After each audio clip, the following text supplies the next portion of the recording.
روسيا تحديدا ذات عمق تاريخي بعيد. طبعا الإمبراطورية الروسية قديمة، ولكن المؤسس هو بيتر الأكبر، بطرس الأكبر، ويعتبر بالنسبة للروس هو الذي صنع أو نقل الدولة الروسية إلى إمبراطورية من خلال استعمار وفتح كثير من المناطق، من بينها القرم ومن بينها كثير من الدول في شرق أوروبا.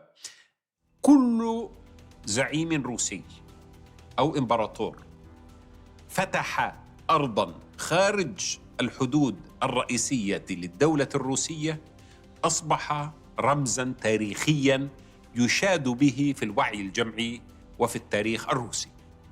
فلدينا بطرس الأكبر، ولدينا طبعاً بطرس الأكبر نحن نتكلم عن عام 1721 تقريباً عندما بدأ في حملاته التوسعية.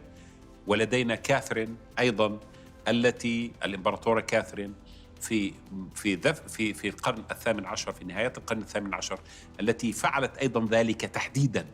وكل من بيتر، بطرس وكاثرين كان لديهما طموحات توسعية، سواء في شرق أوروبا أو في مناطق البحر الأسود وصولا إلى الدولة العثمانية. ولذلك قاتلت الدولة العثمانية روسيا القيصرية أكثر من 13 حرباً.